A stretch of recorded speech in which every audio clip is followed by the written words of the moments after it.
내 기도를 들으시고 나의 부르짖음을 주께 상달하게 하소서.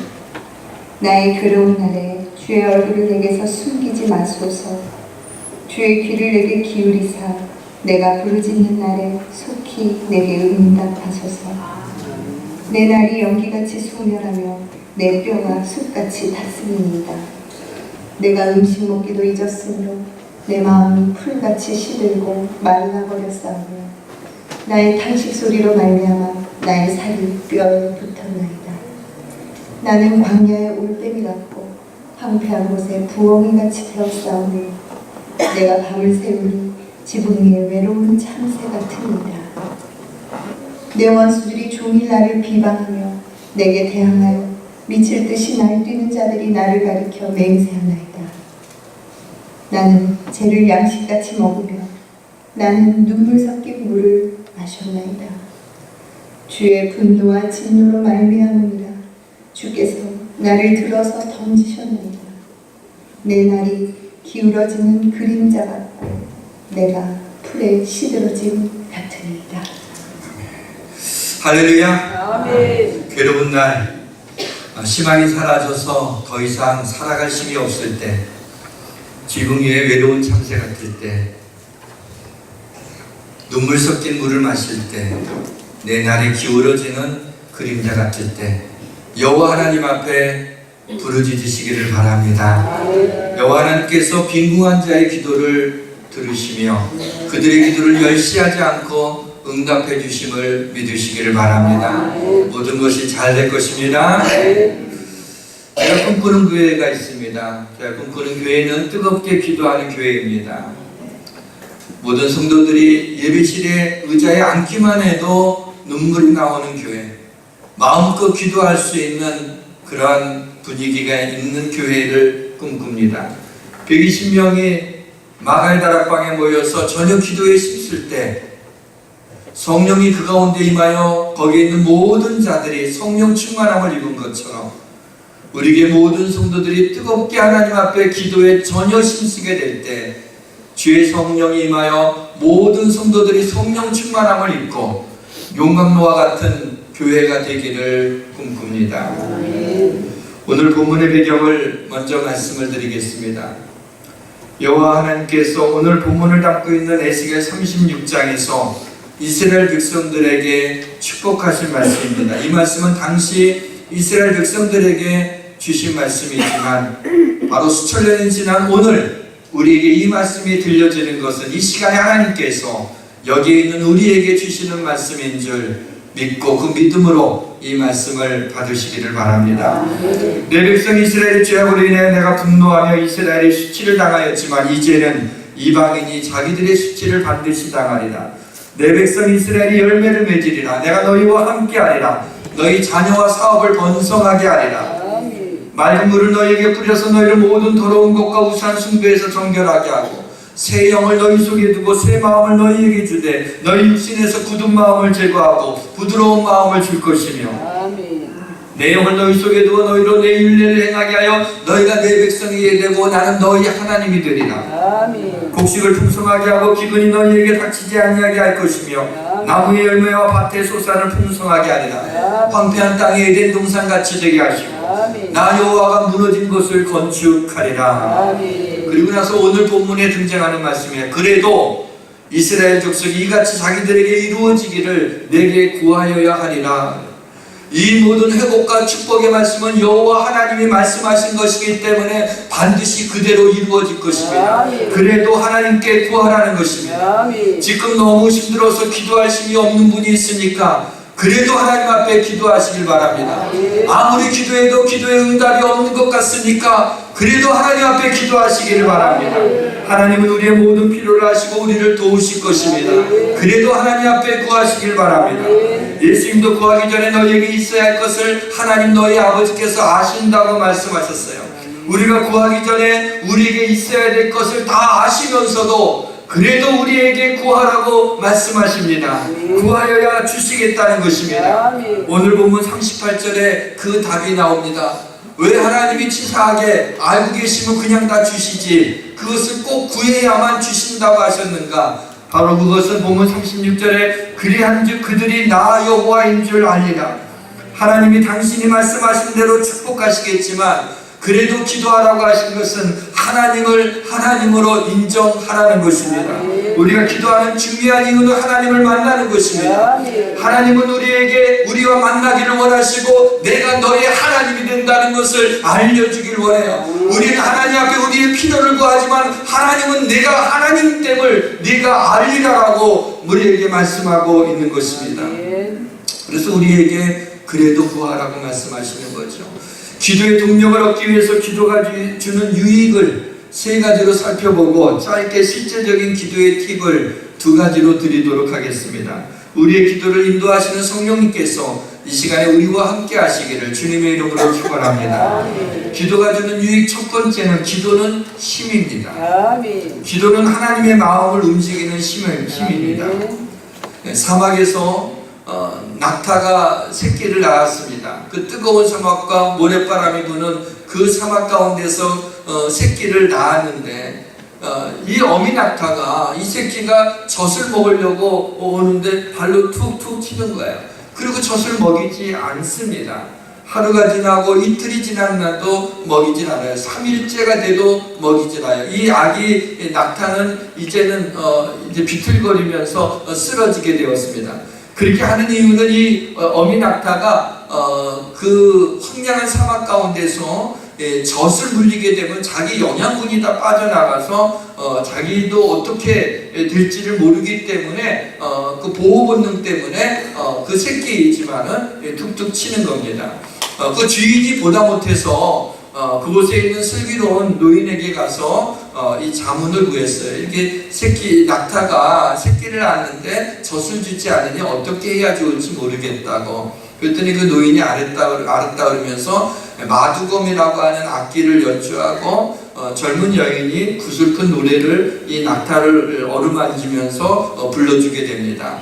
이때 이 낙타가 이제 눈물을 흘리게 되고 그리고 자기 새끼를 젖을 먹이는 장면이 있습니다. 한 2분짜리 영상인데 잠깐 보도록 하겠습니다. 불을 꺼주세요.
낙타의 이 눈물을 보셨습니까? 짐승도 그 슬픈 그 노래와 빗소리에 감동이 돼서 마음이 녹아서 자기 새끼에게 젖을 먹이는데, 하물며 하나님께서 그의 자녀들이 눈물로 하나님 앞에 기도할 때 하나님이 우리에게 응답하시지 않겠습니까? 여인이 어찌 그 젖먹는 자식을 잊겠으며 자기 태에서 난 아들을 긍휼히 여기지 않겠냐? 그들은 혹시 잊을지라도 나는 너를 잊지 아니하리라. 여인이 어찌 젖먹는 자식을 잊을 수 있겠습니까? 그러나 혹시 잊을지라도 나는 너희를 잊지 않겠다고 하신 하나님께서 우리의 기도에 귀를 기울이시지 않으시겠습니까? 기도는 하나님의 마음을 움직일 수 있는 힘입니다. 하나님을 움직이는. 그래서 우리가 하나님 앞에 기도할 때 이 기도는 앞빗소리가 되고 노랫소리가 되어서 하나님의 마음을 움직이는 그런 기도의 힘이 있음을 믿으시기를 주님의 이름으로 축원합니다. 환난은 누구에게나 옵니다. 믿음이 있는 사람이나 없는 사람이나, 믿음이 좋은 사람이나 그렇지 않는 사람이나, 기도를 많이 하는 사람이나 그렇지 않는 사람이나, 돈이 많은 사람이나 그렇지 않는 사람이나, 행복한 사람이나 그렇지 않는 사람이나, 누구에게나 어느 날 환난과 고난이 느닷없이 그의 삶 속에 훅 들어오게 되는 것을 인생을 좀 경험해 본 사람들은 다 느끼고 있는 이야기입니다. 이때 어떻게 해야 됩니까? 내가 환난 중에 여호와께 부르짖었더니 내게 응답하셨도다. 환난 중에 우리가 담대해야 되는 이유는, 환난 중에 우리가 두려워하지 말아야 되는 이유는, 환난 중에 하나님 앞에 기도하게 되면 그 환난보다 크신 하나님께서 우리의 기도를 들어주셔서 환난을 지나가게 하시고, 지나가게 하실 뿐만 아니라 환난이 지나간 후에 하나님께서 환난의 무게만큼 우리에게 축복의 무게를 주심을 믿으시기를 바랍니다. 사랑하는 성도 여러분, 환난 중에 부르짖으면 하나님이 응답하신다고 약속하지 않았습니까? 말씀을 찾아보니까 시편에 그와 유사한 말씀들이 얼마나 많이 나와 있는지를 몰라요. 그래서 하나님께서 아마 아실 것 같아요. 우리가 이 땅에 살면서 누구나 많은 혼란과 마음의 상함과 어려움이 있다는 것을. 그래서 그럴 때마다 우리의 입으로 불평하고 원망하고 우리가 낙심하고 우리가 죽을 것 같은 그런 말을 내뱉지 아니하고 오히려 하나님 앞에 부르짖게 되면 하나님이 우리 기도를 들어주시고 환난 중에 우리 기도를 응답해 주시는 하나님의 능력을 경험하게 될 것입니다. 기도처럼 강력한 것이 없습니다.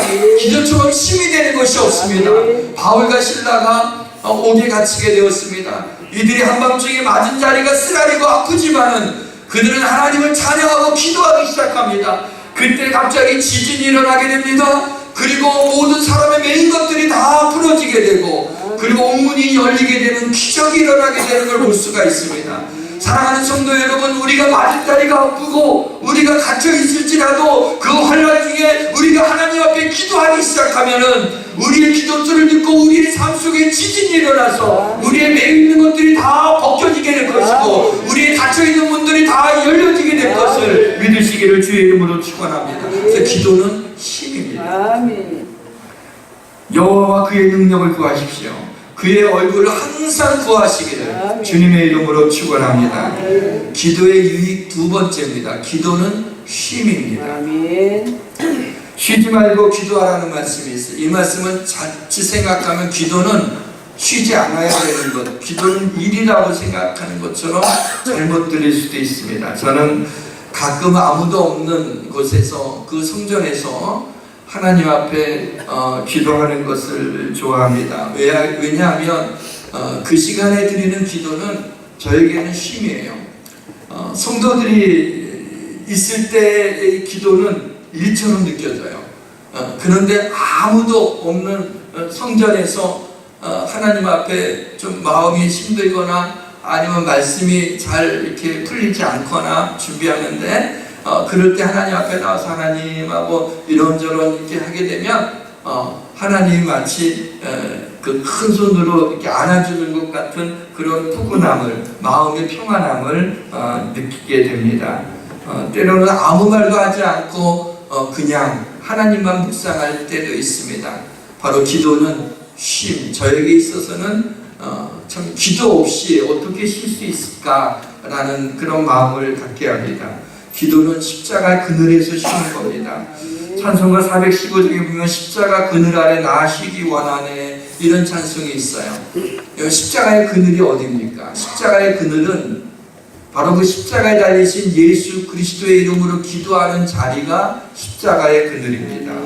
십자가의 그늘 아래 나 쉬기 원하네. 저 햇빛 심이 뜨겁고 또 짐이 무거워 이 광야 같은 세상에 늘 방황할 때 주 십자가의 그늘에 내 쉴 곳을 찾았네. 십자가 그늘 아래라고 하는 이 찬송인데, 이 찬송을 읽다가 우리 성도들과 함께 1절만 부르고 싶은 그런 마음이 들었어요. 함께 부르도록 하겠습니다.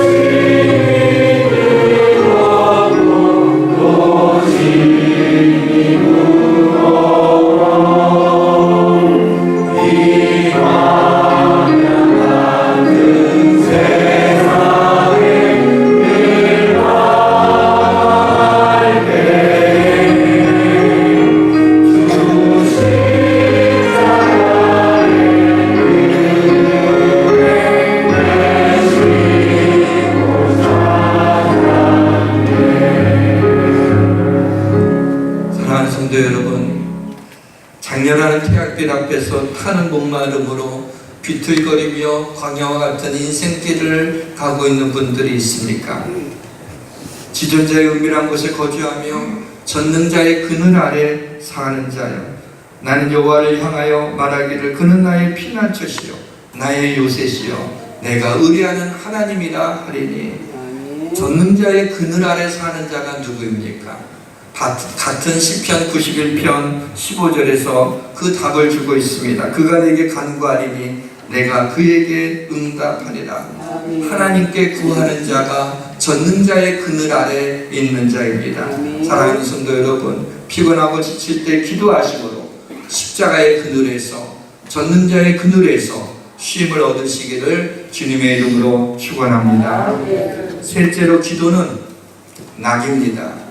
기도는 쉼이고, 기도는 쉼이고, 기도는 낙입니다. 오늘 우리는 내 기도하는 그 시간이라는 찬송을 불렀습니다. 이 찬송가의 작사자는 월포드 목사님이신데, 이 목사님은 시각장애인이었습니다. 월포드 목사님이 앞이 보이지 않았지만, 앞이 보이지 않았기에 그는 누구보다도 하나님 앞에 기도하는 시간을 많이 가졌습니다. 그러다가 이런 시를 쓰게 됩니다. 내 기도하는 그 시간, 그때가 가장 즐겁다. 바로 기도하는 그 시간이 가장 즐겁다고, 기도가 낙이라고 고백하는 것입니다. 기도는 즐거움입니다. 기도는 기쁨입니다. 기도는 낙입니다. 그래서 시편에 보면 여호와를 구하는 자들은 마음이 즐거울지로다 라고 우리에게 또 그것을 증명하고 있습니다. 기도가 낙인 이유가 있습니다. 우리의 기쁨을 앗아가는 주범은 염려입니다. 그런데 이 염려는 기도로 물리칠 수 있기 때문에 우리가 염려가 있다 할지라도 기도하게 되면 다시 기쁨을 회복하는, 다시 즐거움을 회복할 수 있기 때문입니다. 우리 인생은 염려와 근심에서 벗어날 수 없는 존재입니다. 이 말은 다른 말로 하게 되면 우리 인생은 기도하지 않으면 살 수 없는 존재라는 것입니다. 그래서 아무것도 염려하지 말고 모든 일에 기도와 간구로 하나님께 아뢰라고 말씀하고 있습니다. 이 말에 이의를 제기하는 분이 있어요. 기도만 하면 되냐고, 기도만 하면 되냐고, 기도만 하지 않으면서 그런 말을 하면 어떡합니까? 염려는 믿는 자와 믿지 않는 자를 구분하는 기준이 됩니다. 믿는 자는 염려가 생기면, 근심거리가 생기면 기도합니다. 그러나 믿지 않는 자는 염려가 생기면 염려만 하는 것입니다. 아무것도 염려하지 말라고 그리고 모든 일에 하나님 앞에 기도하라고 말씀하지만 우리의 경험상으로 보게 되면 그렇게 염려거리가 있을 때 기도한다고 해서 그 염려거리가 잘 사라지지 않는 것을 볼 수가 있습니다. 기도가 아스피린처럼 기도할 때는 그래도 좀 그 염려에서 마음이 좀 노림을 받는 것 같다가 기도 끝나고 다시 일상으로 돌아가게 되면 다시 그 염려거리가 내 마음을 이렇게 지배하고 있지는 않습니까? 여러분, 기도가 그냥 아스피린 정도의 효과입니까? 그럴 수 없습니다. 기도가 일시적인 진통 효과와 일시적인 마음의 평안을 얻는 것이라면 누가 기도하겠습니까? 2000년 동안 어떻게 헤아릴 수 없는 수많은 사람들이 기도의 삶을, 그 기도를 하면서 순교까지 하는 그런 일들을 행할 수 있었단 말입니까? 우리가 우리가 염려하지 않아도 되는 이유는 무엇이든지 기도하라고 하셨기 때문입니다. 내가 염려하는 것, 이것만큼은 하나님도 어찌할 수 없을 거야 라고 생각하지만 그렇지 않습니다. 우리가 염려하지 않을 때는, 우리가 그리고 하나님 앞에 기도해야 되는 이유는 무엇이든지 구하라고 한 것은 하나님께서 책임져 주시겠다는 것입니다. 염려거리를 축복거리로 바뀌시는 하나님의 역전의 능력이 우리에게 있다는 것을 말씀하고 있는 것입니다. 내 이름으로 무엇인지 내게 구하면 내가 행하리라 그랬어요. 내 이름으로 무엇인지 구하면 내가 하나라. 우리가 해야 되는 건 내 이름으로, 주님의 이름으로 무엇을 구하는 것은 우리가 행하는 것입니다. 그러나 이를 듣고 주님이 하신 것은 내가 행하리라 그랬어요. 우리가 기도하면 하나님의 보좌를 움직여서 하나님이 행하게 하시는 것입니다. 기도처럼 큰 파워가 있는 것이 없는 것입니다. 염려는 우리 상황에 초점을 맞추고 있는 거예요. 기도는 그 상황보다 크신 하나님에게 초점을 맞추고 있는 거예요. 그래서 염려가 있을 때, 근심이 있을 때 하나님 앞에 기도하기 시작하게 되면 그때 그 염려는 작아지게 되고 하나님은 커지게 됩니다. 그때 그 염려는 아무것도 아니게 되고 그 염려를 하나님이 떠나보내게 하시는 믿음이 생기는 것입니다. 그런데 염려를 하나님께 맡겼는데, 분명히 그렇게 기도했는데 아직도 염려가 남아있지 않습니까? 그것은 아직도 염려에 포커스를 맞추고 있기 때문에 그래요.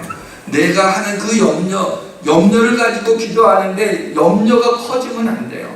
그 염려를 가지고 기도하는 하나님이 크셔야 돼요. 염려보다 크시면 그 염려는 하나님에게 우리가 토스하는 거예요. 하나님께 맡겨드리는 것입니다. 그래도 염려가 사라지지 않는다면 그러면 하나님이 더 기도하라는 거예요. 문제는 어떻게 더 기도할 수 있는 힘이 있느냐는 거죠. 자, 근심거리가 있습니다. 그래서 하나님 앞에 막 기도를 했어요. 아무것도 염려하지 말고 모든 일에 기도와 간구를 하나님께 알아라. 그래야 모든 지각에 뛰어나신 하나님의 평강 너희 마음과 생각을 지키시리라. 할렐루야. 그렇게 말씀하신 하나님 아버지, 이 시간에 내가 나의 염려와 근심을 하나님께 다 맡깁니다. 하나님 맡아주세요. 아멘 하고 일어나는데 염려가 아직도 남아있어요. 그럼 더 기도하라고? 그런데 그렇게 기도해도 염려가 떠나지 않으면 기도할 힘을 잃어버리는 거예요. 어떻게 더 기도할 수 있는 힘이 있습니까? 염려를 가지고 하나님 앞에 기도할 때 하나님께서 뭐라고 약속하셨어요? 모든 지각에 뛰어난 하나님의 평강이 너희 마음과 생각을 지키시리라. 하나님의 평강이 우리 마음에 임하게 되는 거예요. 그 하나님의 평강이 내 마음에 임하게 되면 그 하나님의 평강을 가지고 그 나를 짓누르고 내 마음을 힘들게 하는 그 염려거리를 하나님 앞에 기도함으로 얻었던 이 평강으로 저항력을 가지고 그걸 계속해서 하나님 앞에 기도할 수가 있는 거예요. 그 하나님의 평안이라는 저항력으로 내 마음을 짓누르고 힘들게 하는 그 염려를 부딪히는 겁니다. 그걸 버티는 것입니다. 그 평강이 근심 가운데 계속 기도할 수 있게 하는 거예요. 놀라운 일은 기도의 끈을 놓지 않고 기도하며 어느 순간에 전혀 예기치 않은 방법으로 하나하나 하나님께서 그 문제를 풀어나가시고 그 문제를 지나가게 하시는 하나님의 능력을 체험한다는 것입니다. 그것을 얼마나 많이 체험했는지 저희 삶 속에도 얼마나 근심거리가 왜 없었겠어요. 우리 성도들의 삶에 힘든 일이 왜 없었겠어요. 그러나 그럴 때마다 우리가 하나님 앞에 기도합니다. 때로는 기도에도 달달하지 않은 것 같아요. 그러나 끝까지 하나님 앞에 낙심하지 않고 기도하는 가운데 보게 되면 어느 순간에 보게 되면 기도라고 보게 될 적에 그렇게 근심하고 염려했던 모든 것들이 다 떠나가게 되고 오히려 하나님이 더 큰 축복으로 갚아주시는 하나님의 은혜를 경험하지 않습니까? 그래서 베드로전서에 너희 염려를 다 주께 맡기라. 이는 그가 너희를 돌보심이라고 말씀하세요. 우리 염려를 다 주께 맡기라는 것입니다. 맡겼다가 도로 찾아오면 안 되는 거예요. 왜냐하면 하나님이 돌봐 주시기 때문입니다. 기도는 내 손에 무거운 짐을 하나님의 손에다가 맡기는 것을 기도라고 할 수 있습니다. 사랑하는 성도 여러분, 전능하신 하나님이 내 근심을 해결해 주시겠다는데 왜 근심을 끌어안고 염려하고 걱정하는 것입니까? 하나님이 다 맡기라고 그랬는데 왜 우리가 맡기지 못하는 것입니까? 기도는 염려를 없애주는 정도가 아닙니다. 기도는 낙이에요. 기도는 기쁨을 선물로 줍니다. 요한복음에 보게 되면 너희는 근심하겠으나 너희 근심이 도리어 기쁨이 되리라. 너희 근심이 도리어 기쁨이 되는 이런 마법 같은 일이, 이런 놀라운 일이, 이런 상상할 수 없는 일이 어떻게 일어날 수 있습니까? 바로 이렇게 말씀하고 있어요. 요한복음 16장 24절에 지금까지는 너희가 내 이름으로 아무것도 구하지 아니하였으나 구하라 그리하면 받으리니 너희 기쁨이 충만하리라 그랬어요. 하나님 앞에 기도하면 너희가 구하지 않아서 못 받은 거다. 구하면 내 이름으로 구하면 그리하면 받으리니 너희 기쁨이 충만하리라. 근심이 있다 그거와 상관없어요. 근심이 있던 없던 우리에게 염려거리가 크던 작던 그것이 하나님에게는 중요한 문제가 아닙니다. 우리가 하나님 앞에 기도하게 되면 그 근심이 변하여 기쁨이 되는 놀라운 매직 같은 일이 우리 삶 속에 일어남을 믿으시기를 바랍니다. 기도는 힘입니다. 기도는 힘입니다. 기도는 낙입니다.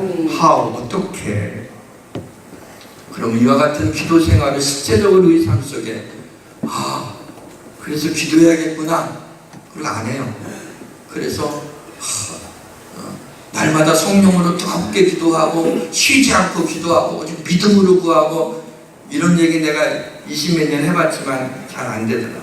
글쎄 고민했어요. 하나님 어떻게 우리 성도들이 기도에 대한 말씀을 듣고 또 기도할 수 있을까요? 하다가 아주 현실적이고 쉬운 방법 두 가지를 제가 공짜로 여러분에게 이 시간에 소개해 드리려고.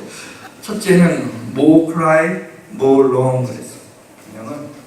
more cry, 좀 더 부르짖으세요. 좀 더 부르짖으세요. 그리고 more long, 좀 더 오래 앉아 기도하세요. 시편의 기도는 보면은 거의 부르짖는 기도예요. 시편을 읽어보세요. 다윗 시편을 많이 썼는데 다윗의 삶이 굉장히 힘들었어요. 여러분 그 다윗이 좋은 것만 생각하는데 여러분 인생이 저는 제가 다윗 같은 인생을 산다면 저는 벌써 가셨을 거예요. 얼마나 정말 말할 수 없는 인간이 당할 수 있는 모든 고통을 당하고 있어요. 그런데 다윗이 다윗 될 수 있었던 건 뭐냐면 그때마다 하나님이야 어찌하여 하면서 하나님 앞에 부르짖는 거예요. 근데 부르짖고 나면은 하나님이 역사하셔서 그 다음에 하나님을 찬양하리로다 하면서 그 시편이 마무리되는 그런 것이 굉장히 거의 부르짖는 기도예요. 기도를 꼭 소리 내서 부르짖어야만 기도하는 건 아니에요. 묵상 기도도 좋고 자그맣게 기도하는 건 다 좋은 일이에요. 그러나 그냥 제 경험칙상 보게 되면 우리 성도들이 그냥 그렇게 하면 안 되고 소리를 할렐루야 하고 힘을 내서 주먹을 쥐고 말이야 몸을 하고 이렇게 하면 우리의 몸이 일단 움직이게 되면 주의 성령께서 우리의 마음의 문을 여시는 것 같아요. 그래서 여러분 할 수만 있으면 지금 경험적으로 기도하는 것보다 좀 더 크게 좀 합심해서 기도할 때 좀 부르짖어 기도하시고요. 어떤 분은 기도하게 되면 5초 앉았다가 일어나요. 하나님 안녕하세요. 네 계세요. 예수님입니다. 그러면 하나님이 기도할 때 들으려고 그러는데 도대체 기도를 안 해요. 한 1분만 기도하면 할 말 없는데 어제와 똑같은 이하동문입니다. 그러지 마요. 하나님 그냥 안 되면 제가 잘하는 게 있어요. 쥐야! 안 되면 또 쥐야! 그러는 거예요. 그 기도가 생각이 나요. 성령께서 기도를 인도하시는. 저 왜 앉으세요? 앉아서 기도하세요. 5분 있다 일어나지 마시고 기도할 때 하나님 앞에 그냥 그렇게 기도하다 보면은 기도에서 힘을 얻게 되고 즐거움을 얻게 되는 거예요. 사랑하는 성도 여러분, 부탁드릴게요. 지금 기도하는 습관보다 의식적으로 조금 더 크게 기도하시고 의도적으로 조금 더 오래 앉아서 할 말 없으면 그냥 앉아서 있다가 기도하시기를 주의 이름으로 축원합니다. 두 번째 뇌치료예요. 뭐냐면 기도가 밥 먹는 것처럼 자연스럽도록 기도의 습관을 들이시기를 바랍니다. 예수님 십자가 달려 돌아가시기 전에 그 감난산으로 올라가셨잖아요. 거기 보기에는 성경에 이렇게 표현되어 있죠. 이제 성만찬을 하고 난 다음에 제자들과 함께 습관을 좇아 감난산으로 가시다 이렇게 기록되어 있어요. 그러니까 그 얘기는 뭐냐면 예수님이 해가 저물어지게 되면 감난산에 가셔서 언제나 날마다 기도하셨다는 거예요. 날마다 기도하셨다. 그래서 그 마지막 십자가 달려 돌아가시기 직전에도 예수님은 감난산으로 제자들과 함께 찬송을 부르고 가셨어요. 항상 거기서 기도하셨기 때문에 가련 유다가 예수님이 밤이면 어디 있다는 걸 알고 대제사장들한테 예수님을 팔아먹게 된 것이죠. 어느 북한 사람이 이런 결심을 했다고 그래요. No pray, no breakfast. 기도하지 않으면 아침밥 먹지 않겠다. 사랑하는 성도 여러분, 기도하지 않으면 아침밥 먹지 않겠다는 대단한 결단은 하지 않으셔도 되지만 기도가 밥 먹는 것처럼 자연스러운 습관이 될 수 있도록 우리가 기도하는 자리에 나와서 전능자의 그늘 아래서 십자가의 그늘 아래 기도가 힘이 되고 쉼이 되고 그리고 낙이 되어서 기도하고 싶어서 달려나오는 우리 성도들이 되시기를 주님의 이름으로 축원합니다. 우리 주님을 찬양합시다. 괴로울 때 주님의 얼굴 보라.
기도가 우리 삶을 살아가는 힘이 되고 기도가 피곤한 인생 가운데 쉼이 되며 기도가 우리의 낙이 될 수 있는 이 기도의 유익에 대해서 말씀하십니다.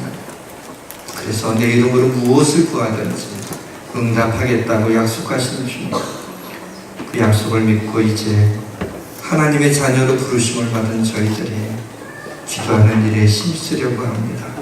좀 더 크게 부르짖고 좀 더 오래 기도하고 좀 더 기도가 습관이 되도록 자연스러운 내추럴한 기도 생활이 될 수 있도록 하나님 앞에 올려드리기를 원하오니 주의 성령님은 우리 연약함을 긍휼히 여기시고 도와주시기를 간절히 바라고 원하오때 우리 주님 예수 그리스도의 이름으로 기도하옵나이다. 아멘.